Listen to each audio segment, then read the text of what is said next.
Hey everybody, today I'm going to be reviewing the Onyx CTY2 electric motorbike. I decided to make this video because a lot of folks asked me about this bike, and I just wanted to give a basic rundown of its features, some of the pros and cons, and why I chose this particular model. All right, so we're going to walk over to the bike. Okay, so we're going to turn it on with our home button here.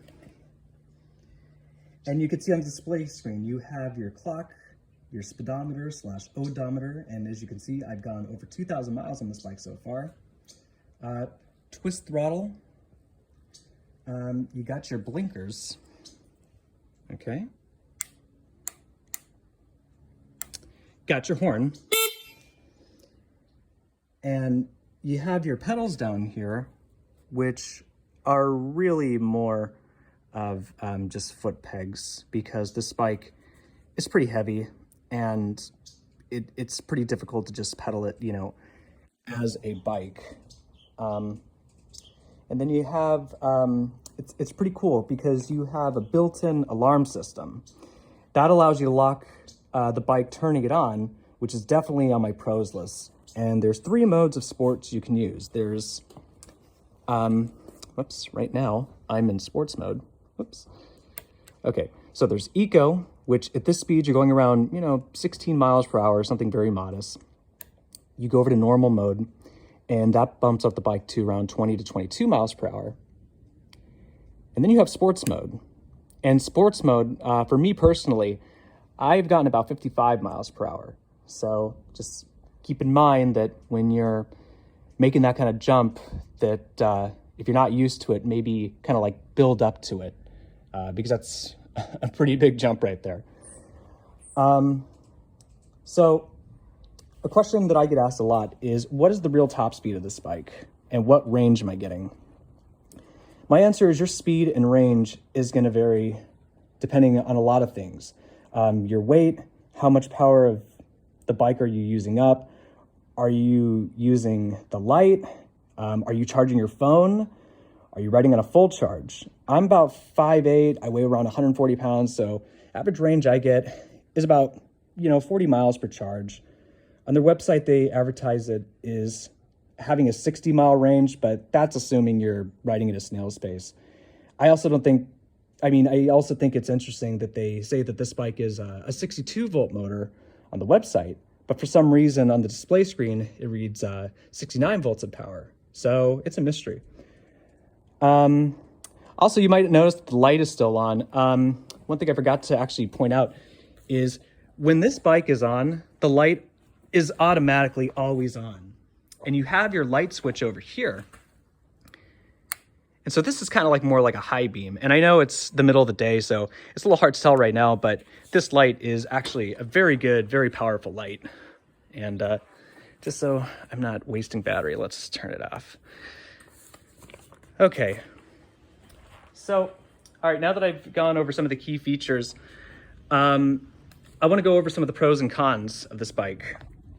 So one of the pros is the torque is really good, and that comes in handy when you're going up big hills and you have a lot of power supporting you. Another pro I would say would be the speed. Onyx is easily one of the fastest e-bikes on the market. And it's pretty rare that a product actually goes faster than advertised. Speed is important because when you're on the road with the other cars, you'll need to keep up. It's just as dangerous going under the speed limit than going over it. Another thing I got to say about the Onyx is the style. So I know style is subjective, but this is one sexy ride. I mean, not a day goes by that someone doesn't compliment me on this bike. It's sort of got like an old school cafe racer vibe about it with all the right modern touches. Another pro I'd say is the seat. I almost overlooked this one, but as far as e-bikes go, the seat is pretty comfortable, which if you're gonna be riding for hours on end, I think comfort's a pretty good factor.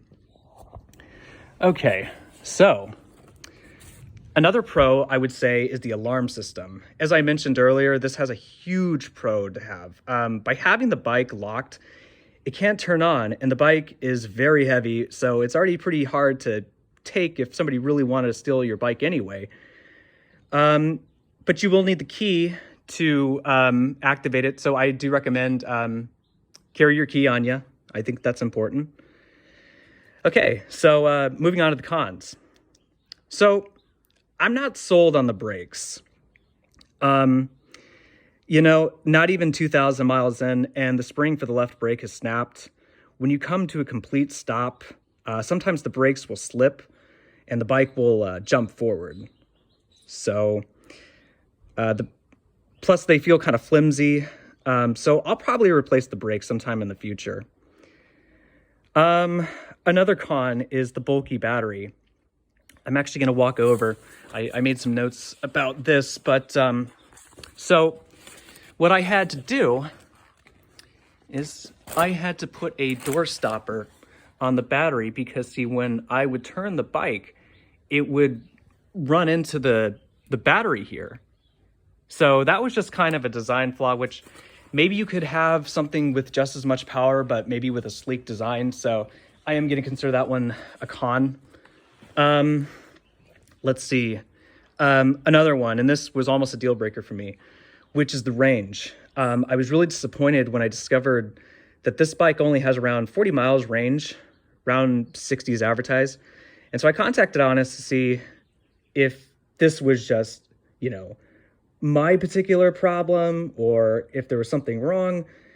But again, as I mentioned earlier, it really depends on just how much power you're putting out, which I guess theoretically, yes, you can get about 60 miles range, but you know, if you're going at a snail's pace. So I think they should have been a little bit more clear on that. So now that the pros and the cons are covered, I'll explain why I chose the CTY2 model over the RCR.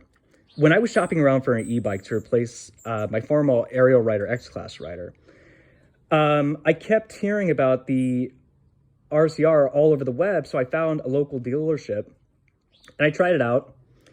I was impressed with it, but it felt more like a motorcycle rather than an e-bike, which is ideal for some folks. I just thought it was a little much for me, just what I was looking for.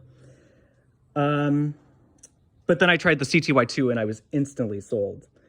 It felt very much like the RCR, just a little bit more mild. It's a little bit shorter. It does weigh much less, and it's still pretty fast. I mean, if you're hauling ass at almost 60 miles per hour on a bike, I mean, that is plenty for me. And I think it should be for like a lot of people. The price tag was also much more attractive too. After tax, I paid about $4,000 for the CTY2, whereas the RCR was going to be running at about $6,000 after tax. So unless you make like a really big commitment, you know, even a bike at this price range, it's got to be something that, you know that this is something that you're going to either use this for work, or maybe you're just trying to have like a good off-road vehicle. But for me, I'm an Uber Eats driver, and I use this bike pretty much for my tool of the trade. But this basically is my transport. All in all, I love this bike. It's been extremely reliable. 2,000 miles in, and so far, not really any problems so far. And yeah, I think it's a blast to ride. I would recommend completely. So, all right, guys, I hope you found this video helpful. Please like and subscribe to my channel, and be sure to check out some of my other videos. Until next time, guys, ride safe.